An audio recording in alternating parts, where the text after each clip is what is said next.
إن الحمد لله نحمده ونستعينه ونستغفره ونعوذ بالله من شرور أنفسنا ومن سيئات أعمالنا من يهده الله فلا مضل له ومن يضلل فلا هادي له أشهد أن لا إله إلا الله وحده لا شريك له وأشهد أن محمدا عبده ورسوله صلى الله عليه وعلى آله وصحبه أجمعين.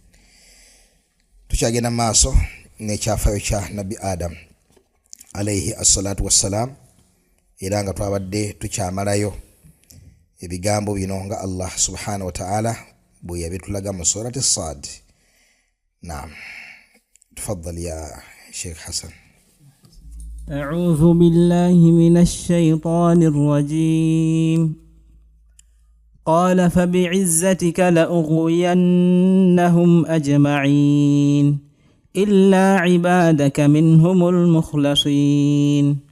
قال فالحق والحق أقول لأملأن جهنم منك وممن تبعك منهم أجمعين. قل ما أسألكم عليه من أجر وما أنا من المتكلفين إن هو إلا ذكر للعالمين ولتعلمن نبأه بعد حين. Naam, tukyagenda maaso ne ebigambo by'owekitiibwa Allah tabaraka wa ta'ala nga tunyumiza ku kwanukula kwa Ibulisu alayhi al-la'na, nga yeweera mu maaso g'owekitiibwa Allah subhanahu wa ta'ala okubeera nti nno ajja kubuza abaana Adamu bangi, era twatutta obudde bungi nga tuli ku kigambo ekigamba nti illa ibadaka minhumul mukhlasin la ughwiyannahum ajma'ina illa ibadaka minhum al mukhlasin. Nja kubabuza bonna okujjako abaddu bo abo bewatukuza, abaddu abalina ubudiya nga betwakirabye mu ayati endala, inna ibadi laysa laka alayhim sultan. Era tujja kulaba ne ayati endala tugenda kuziraba mu maaso nga zonna zirina istithna kukubuza kwa Ibulisu okwo okubeera nti waliyo abaddu abatagenda kubula. Ne tulaba nti nno ensonga enkulu egenda okubataasa okubula al-ubudiyya nga Allah bwegamba nti inna ibadi laysa laka alayhim sultan. Abaddu b'owekitiibwa Allah tabaraka wa ta'ala yabasongako n'ekitendo kimu, era nga Allah atulaga nti bebagenda okuwona ekyo ekitendo kye kigenda Allah kwagenda okuyisiza okubeera nga tebabula. Inna ibadi balina ubudiyya, balina okuwulira nti baddu ba Allah tabaraka wa ta'ala, era twalabye engeri ubudiyya eyo gye bataasaamu okubeera nga babula. Kakati Ibulisu egamba nti fabi'izzatika, wano nyina kinneetaagawo, fabi'izzatika la ughwiyannahum ajma'in illa ibadaka minhumul mukhlasin. Okulayira kuno kwa Ibulisu bi'izzatika, alayira ekitiibwa kya Allah tabaraka wa ta'ala. Tuyigawo nti Ibulisu yali emanyi bulungi nnyo gwejeemera, yali emanyi bulungi nnyo ekitiibwa kye, kitegereka. Wabula ne tuyigawo ebintu bibiri. Ekisooka nti okumanya obulungi Allah n'otatambulira ku sharia ya Allah, naam, tekikuwonya kuzikirira. Kino nno ekyekwaso kijjudde mubashiriko nga buli bajjukizibwa Allah tabaraka wa ta'ala bagamba batya? Bwe bagambibwa nti bannange okusamira kubattira eddiini, kubayingiza mu bukafiiri, bwe mufiira kusamira temugenda kuva mu muliro. Mu bigambo byeboogera bagamba naffe Katonda tumumanyi, naffe Katonda mubagamba nti mumumanyi okusinga Ibulisu, mumanyi Katonda mmwe okusinga Ibulisu. Naffe kantu tukimanyi yatutonda, tumanyi Katonda yennyini buyinza, tumanyi Katonda mumumanyi okusinga Ibulisu. Of course Ibulisu eyali ne mu ggulu, naam, eyayogerako ne Allah, naam, abasinga okubeera nga amanya Allah tabaraka wa taala. Naye bwe yagaana okutambulira ku sharia ya Allah tabaraka wa taala n'afuuka mawale, kaffarahu Allah wa la'anahu wa khalladahu fi nnar. Allah yamulangirirako obukafiri, n'amugoba mu kusaasira kwe, n'amulangirirako ntagenda kuva mu muliro. La amla anna jahannama minka wa mimman tabi'aka minhum ajma'in. Ye Allah yamunassako okulaga nti wakyali hiira, kubanga yo khabari nga bwe twakirabye. Allah yamwogerako ye butereevu gwe. Al akhbar la tunsakh. Igguliwa mu muliro na buli yenna alikugoberera. Naye nga agambe fa bi'izzatika, alayidde Allah n'amulayira n'ekitiibwa kye okulaga obulungi nti amanyi bulungi ekitiibwa kye tabaraka wa taala. Ensonga ey'okubiri, tulaba dalal ya madhhabu g'aba murji'a abagamba nti al-imanu innama huwa al-ma'rifa. Kibaita iman kwe kumanya Allah. Omuntu amanyi Allah abalina ki?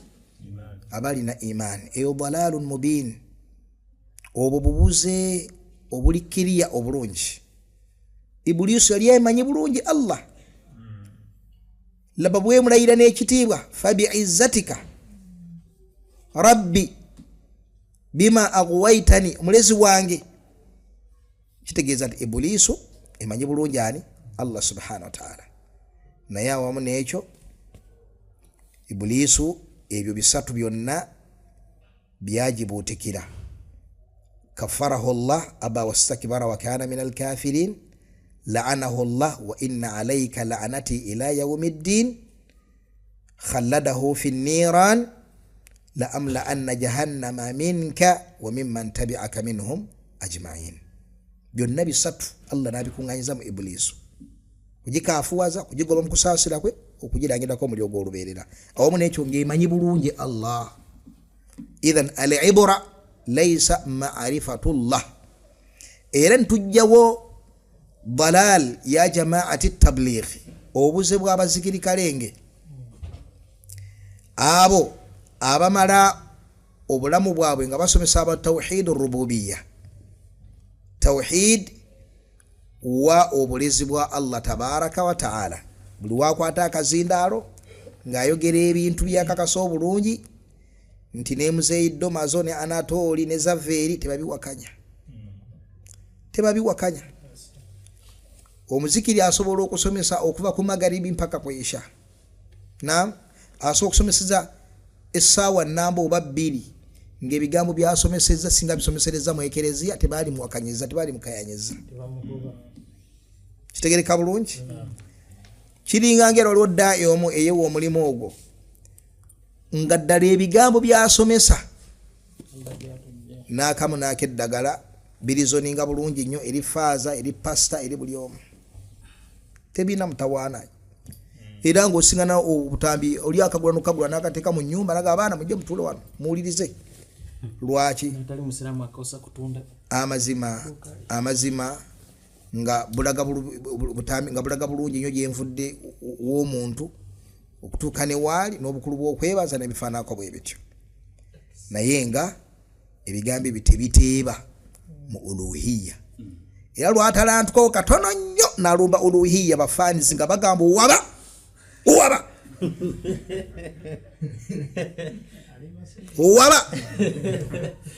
dawali kuwali dawali otukumanya.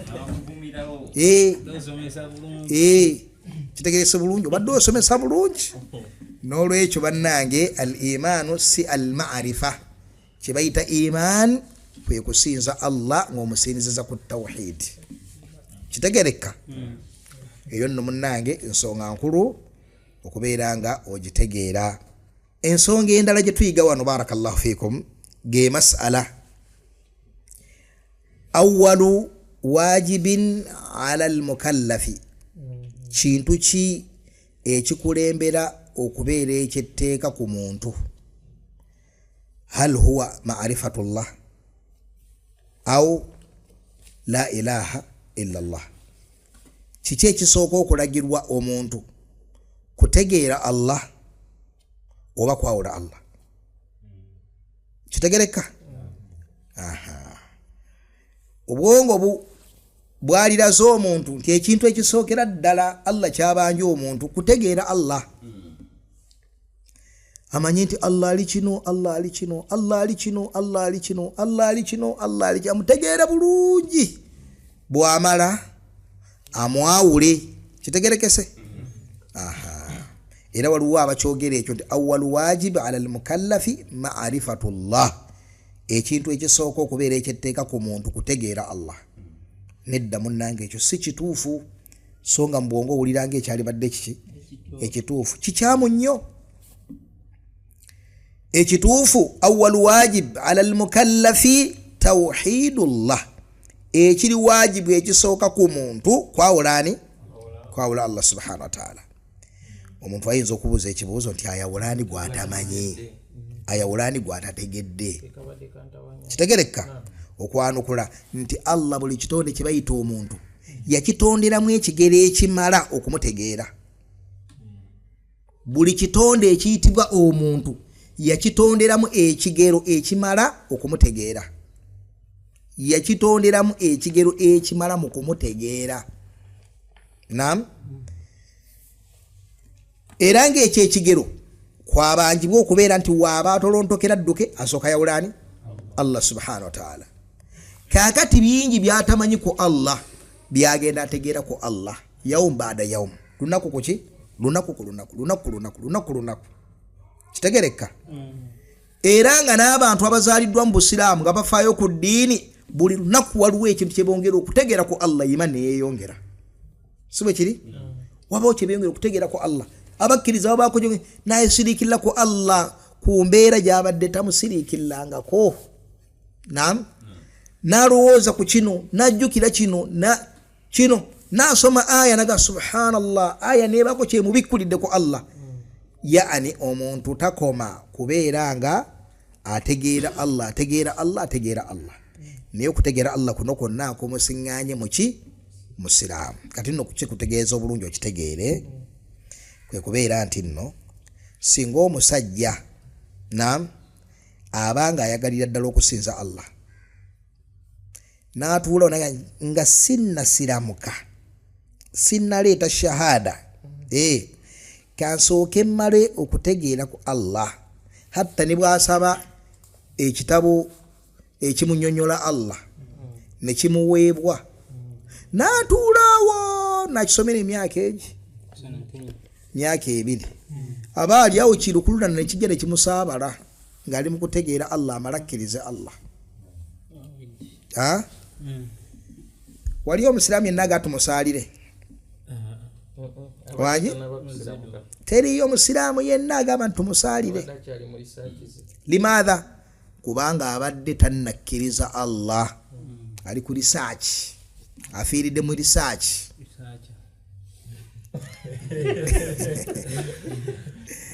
onagaye nti afudde researcher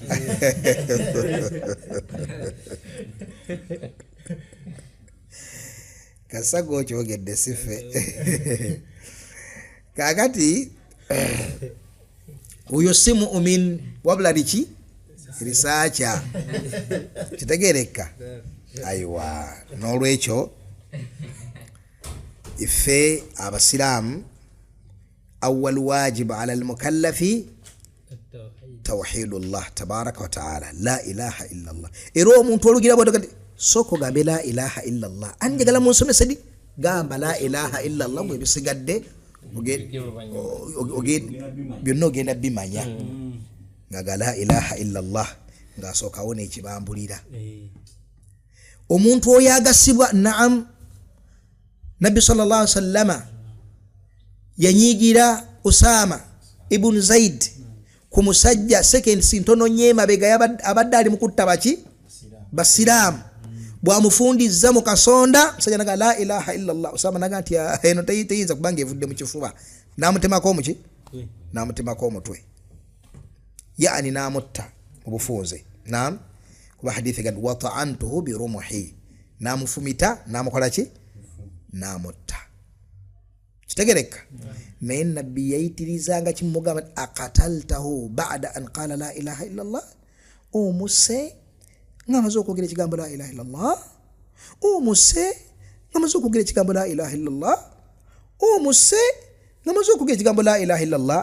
Usama agamba fama zala yukarriruha hatta tamannaitu anni lam akun aslamtu illa yawma idh tiyalekerawo kukiddingana okutuusa we nagamba lwe neegomba okuba nti kwolwo bulijjo siri musiraamu osilamuke ku olwo yani obusiraamu beere nga bujjawo ezambi lineddene ntandika obulamu obuki obupya kitegereka bulungi natuuka omugamba lafudhi endala kaifa tasnau bila ilaha illa Allah idha jaat yauma alqiyama la ilaha illa Allah oligikola otya bweribeze ku lunaku lw'enkomerero naam oligikola otya ngeze ku lunaku lw'enkomerero wetuyigira obubuze bw'ebitonde ebiyitibwa bakhawarij naam bakhawarij balaba omusiraamu omusajja omusirikale obusirikale naam omusirikale w'amagye ga Saudi omusirikale w'amagye ga Yemen omusirikale w'amagye ga Misiri omusirikale w'amagye ga aywa haulai yusallun yasumun mu'minun muslimun ne bagamba nti oyo mukafiri lwaki kubanga aweereza gavumenti bo gye bamaze okugamba nti yabaki yabakafiri ng'ekisooka kwestablishinga bukafiri bwa gavumenti eyo naam sooka onyweze ekikolo then olyoke okitekeko amatabi tonnateekawo system ate oleta branches kisoboka branches ziyimirira kuki ku system amatabi gayimirira ku nduli tewali matabi nga tonaleeta ki kati bo baleeta amatabi nga n'enduli tennayimirirawo sooka oleete obujulizi obukakasa mu sharia nti yo gavumenti yabakafiri amma okubeera nti erina mikhalafaati erina bino erina ensobi zino erina ensobi ziri ekyo tukyegattako lwaki nedda lwaki tebabeere n'ensobi nga bava mu mmwe abajjudde ensobi kitegereka bulungi bava mu mmwe abajjudde ensobi mwe abajjudde ensobi mwe mukola gavumenti minisita ava mu mmwe abali bariba gundi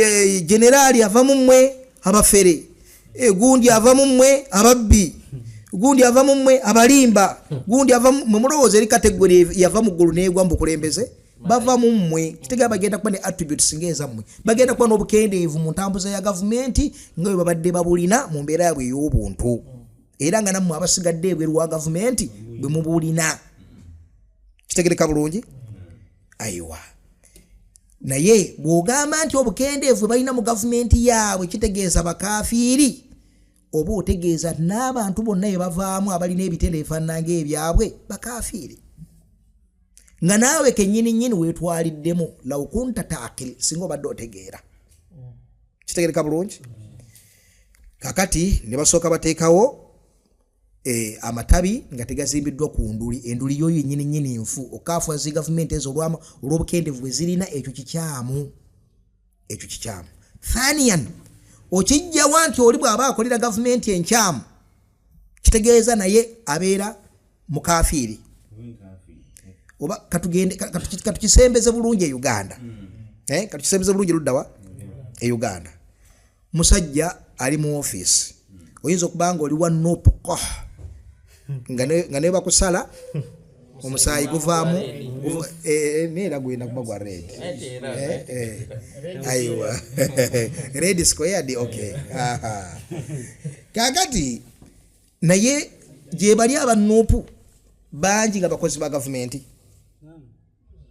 naam togamba totaraddada bangi nga bakozi ba gavumenti bangi nga bakozi ba gavumenti basomesa basawo abo bonna bannamawulire lawyers bani bangi ne mu majje mwennyini babeeramu naam nga singa omuzamu abbali n'omugamba akugamba nti akubuulira amazima si bwe kiri ayiwa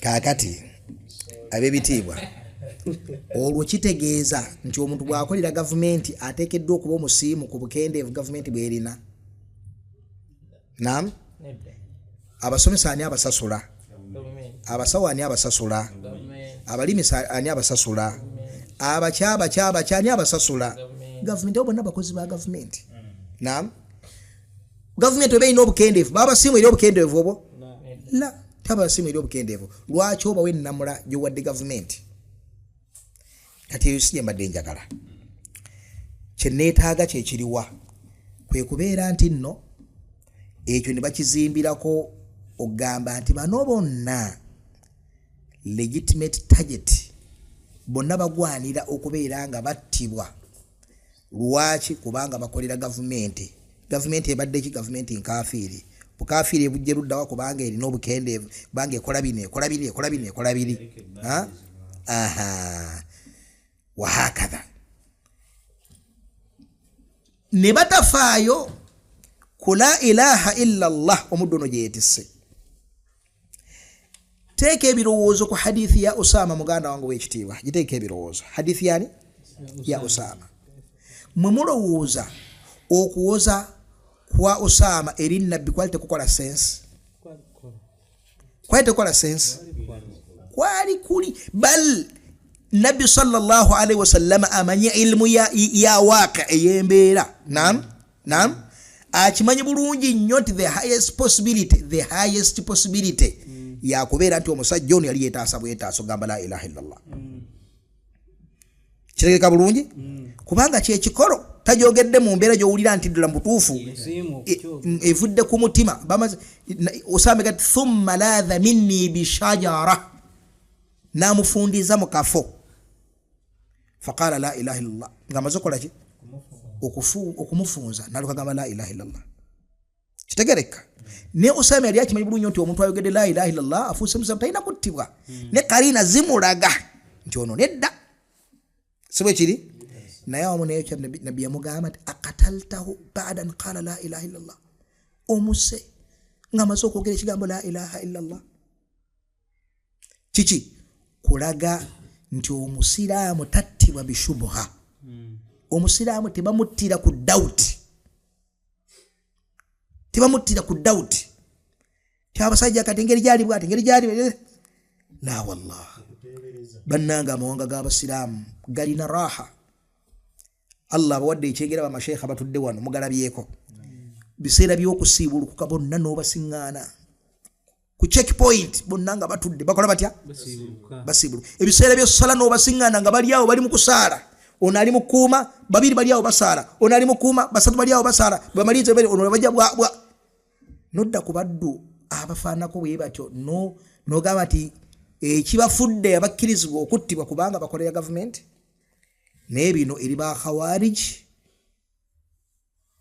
balaba byamulamwa naye eno ku mizaani y'obusiraamu obubuze obuwedde emirimu kitegereka bulungi nabbi anyiigira omusajja abadde ali mu kutta basahaba kubanga makulu ga hadith amala yagamba atya mu sahihain ya rasulallah innahu qatala fulanan wa fulanan wa fulanan wa fulanan wa samma nafaran min al ashab naam n'abaako abasajja be yamenya ani Osama ya rasulallah innahu wange gombaka omusajja ono qatala fulana assegundi negundi mukubuli hadithi eddala yagamba ya rasulallah innahu qalahu mutaawidhan abadde ayagala kuwona kitala yani amakubo gonna nga galaga nti embeera yali yetolodde omusajja oyo kulaga nti nno tewaali busiraamu buva kuki ku mutima ne nabbi asomesa umma essomo eddene nti tebattira musiraamu kujjako ku clarity so si ku shubuhaati hatta mugamu ku makubo ga hadithi al-Miqdad ibn Aswad naam iri mu sahihain Sa'd ibn Abi Waqqas yagamba wa inni la aqtulu musliman hatta yaqtulahu man hatta yaqtulahu man Abu Batin yani Usama, hatta yaqtulahu Abu Batin yani Usama. Sita muntu okujonga Abu Batin amaze okumutta bwatu yali amuyita yani either lyali linnya libasaganga naye oba libamuyitanga nam oba yali emukukuni yazani za Usama ibn Zaid. Saadi agamba nam sita musiramu okujonga Usama amusse yani ngatega Usama gwala banti agwana okuttibwa mutta lwaki kubanga yatebera mu taglidh yokuvira Nabi sallallahu alaihi wasallam najige somedene yabonerera mu bufunza ennyo. Omusajja namugamba alam yaqul Allah ta'ala waqatiluhum hatta la takuna fitna. Agamba Saad ibn Abi Waqqas Allah tiyagamba nti mubatte okutuusa nga tuwakyali fitina naga qatalna hatta la takuna fitna. Namugati bwobanga oli mukutule kichalinga ffe basahaba ba Nabi abanene nam twalwana dda okujjawo shiriki wa anta tuqatil hatta takuna fitna. Nemwe bakita wabazze oluvanyuma bano batabiina mwalimu aba abagundi abali ba maftunini mumulwana okuleta fitina. Kitegereka. Idhan ensonga eno nkulu nnyo basiramu okugiteekako ebirowoozo. Kakati nga tuzze qissa yaffe fabi'izzatika la ughwiyannahum ajma'in. Yalayira Allah subhanahu wa ta'ala abantu bano ngenda kola ki ngenda kubeera nga mbabuza illa ibadaka minhum al-mukhlasin. Okujjako abaddubo twagambye no istithna tugenda gisingana mu ayati ezenjawulo. Kakati Allah subhanahu wa ta'ala naye nawera nagamba fal haqqu wal haqqa aqul. Nange nno kyengamba kyekyo kyennyini nkitegeeza kiki la amla anna jahannama minka igwe ibulisu wa mimman tabi'aka minhum ajma'in na buli yenna kugoberera ajja kuwuzikira mu muliro. Wala iyadhu billah. Nsaba Allah subhanahu wa ta'ala agututaase. Sheikh genda ku surati Al-A'raf. أعوذ بالله من الشيطان الرجيم. ولقد خلقنا الإنسان من صلصال من حمأ مسنون والجان خلقناه من قبل من نار السموم. وإذ قال ربك للملائكة إني خالق بشرا من صلصال من حمأ مسنون فإذا سويته ونفخت فيه من روحي فقعوا له ساجدين فسجد الملائكة كلهم أجمعون إلا إبليس أبى أن يكون مع الساجدين. قال يا إبليس ما لك ألا تكون مع الساجدين؟ قال لم أكن لأسجد لبشر خلقته من صلصال من حمأ مسنون. قال فاخرج منها فإنك رجيم وإن عليك اللعنة إلى يوم الدين. قال رب فأنظرني إلى يوم يبعثون. قال فإنك من المنظرين إلى يوم الوقت المعلوم. قال رب بما أغويتني لأزينن لهم في الأرض ولأغوينهم أجمعين إلا عبادك منهم المخلصين. قال هذا صراط علي مستقيم. إن عبادي ليس لك عليهم سلطان إلا من اتبعك من الغاوين. وإن جهنم لموعدهم أجمعين لها 7 أبواب لكل باب منهم جزء مقسوم. جزاك الله خير. تولي مسورة الحجر وكفا كو آية يابري ممكاغا yagamba ekitiibwa Allah tabaraka wa ta'ala walaqad khalaqna al-insana min salsalin min hama'in masnun waljanna khalaqnahu min qabl min nari as-samum. Ekitiibwa Allah subhanahu wa ta'ala era mu ngeri y'emu atubuulira ku ntandikwa y'okutondebwa kwa nabi Adam alayhi salatu wassalam nga yamutonda mu salsal min hama'in masnun. Bino twabiraba mu misomo gyaffe egikulembedde. Waljanna nga ye iblisu indal jumhur, waljanna ye iblisu khalaqnahu min qabilu min nari samum. Iblisu kiri kiyali yesoma nakyo kyali kyamazima tiddala ddala Allah subhanahu wa ta'ala yagitonda muki, yagitonda mu muliro, wabula nekola kiyasi enfu nti omuliro gusinga ettaka, so nga ne bwe yali badde entuufu nga bwe twakirabye fasidu al-i'tibar, kubanga la qiyas ma wujudi madha an-nas. Tokkirizwa kubeera nga okola qiyas nga waliwo nas bwali bubuze na bujeemu na bwamawale obulikkiriya obulungi. Nasu kyeki Allah akulagidde kuvunnama, vunnama tuwanuuza kino tuwanuuza kiri. Kakati wantuyigawo ensonga ez'enjawulo. Ekisooka Allah bwagamba waljanna ng'asoose kuleeta Adam, tuyigawo kye twakulembera okulaba nti Iblisu nayo Allah subhanahu wa ta'ala yagitonda nga bwe yatonda Adam, wabula nga yo Allah subhanahu wa ta'ala agitonze mu muliro bikun fayakun. Kitegereka era nga eri yani nga lye jinni erisoose okubeera nga likola litya, okubeera nga litondebwa oluvannyuma ligenda kuvaamu amajinni amalala bitawulid oba bitawalludi nga gezaalamu buki, nga gezaalamu bwezaazi. Kitegereka nga bwe twalaba ensonga eyo mu bugazi. Ekyokubiri wonne tuyigawo era ensonga gye twalaba nti ejjinni lye lyasooka okubeera nga litondebwa, then omuntu n'alyoka akola ki, n'alyoka atondebwa. Allah ganti waljanna khalaqnahu min qabl. Naam, owekitiibwa Allah yatonda ejjinni nga tannatondani, nga tannatonda Adam alayhi assalatu wassalam. Naam, era mu ngeri y'emu min nari as-samum. Naam, nari samum yeriwa twalaba gwe muliro ogutali mukka.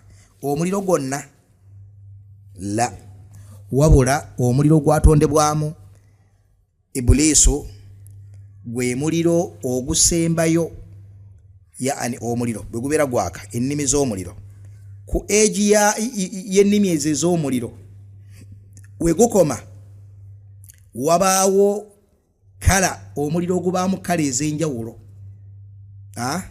Wabaawo omuliro ogulimu guleeta kala ez'enjawulo, eno wansi gubeera mu kala yaagwo, si bwe kiri?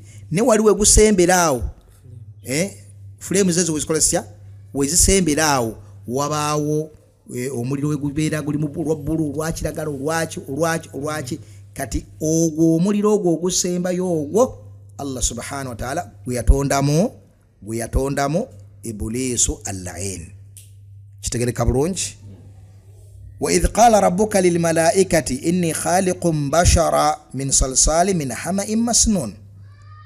Banyumizo bategeeze ekiseera owekitiibwa Allah subhanahu wa ta'ala kyategerezaamu zi malaika nti abange ndi mu kutonda omuntu nga mutonda mu ttaka eryo nga bwe twali amitendera gyalyo.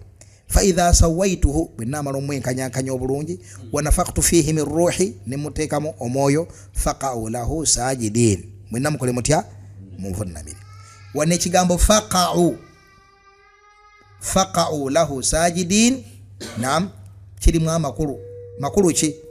Faqa'u lahu sajidin, mulimu amakulu g'okubeera nti nno zagendera ddala ku ttaka, zagendera ddala ku ki?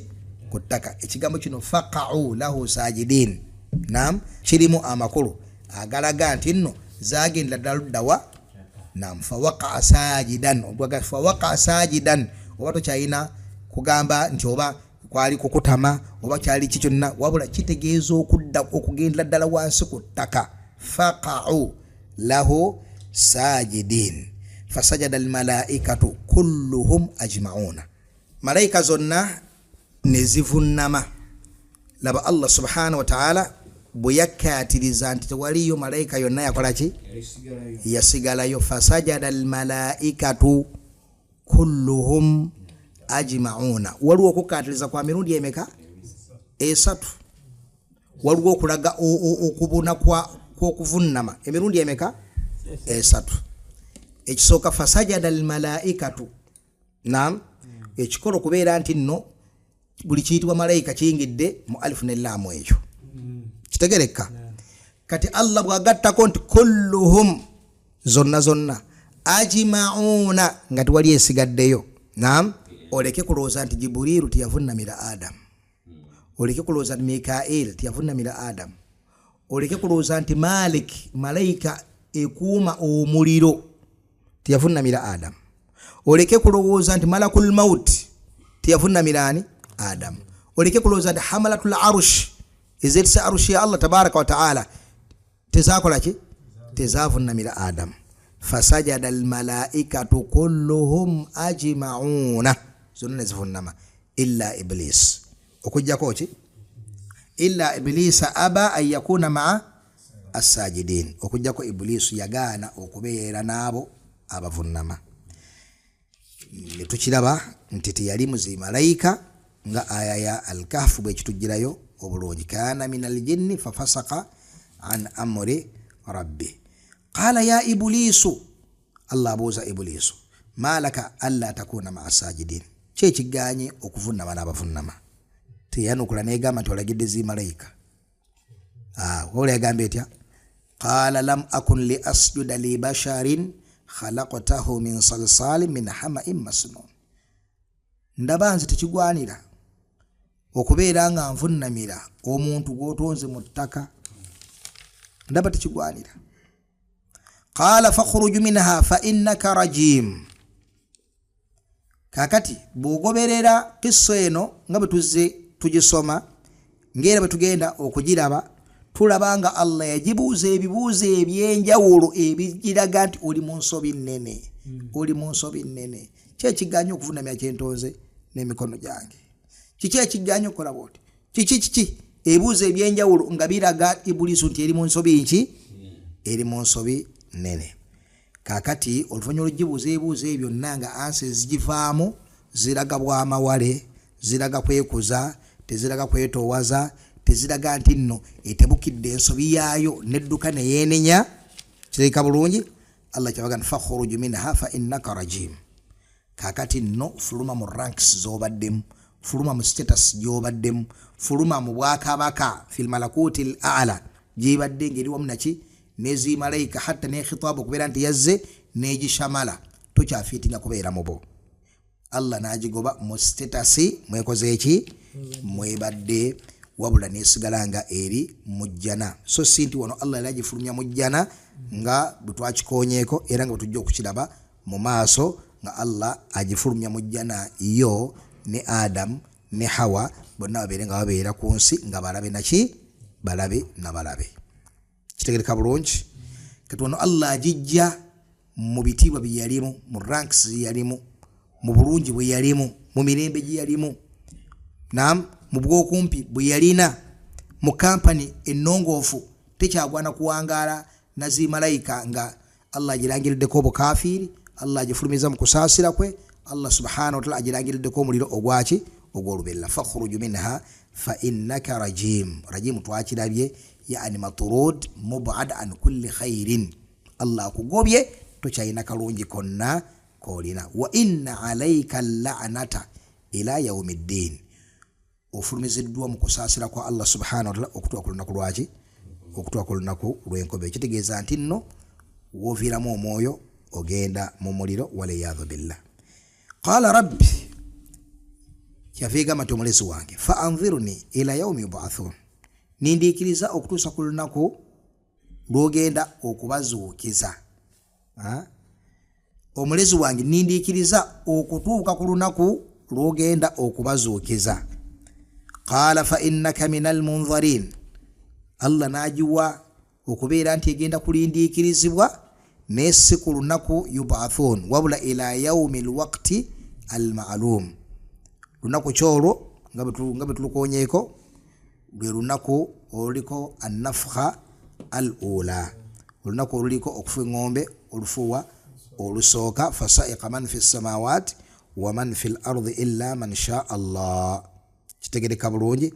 Ila yaumi alwaqti almalum. Qala rabbi, kyava yegamba nti omulezi wange, bima aghwaytani, laba obulyaza amanya bwa ibulisu yali baddega bima aghwaytu nafsi, bima ahlaktu nafsi.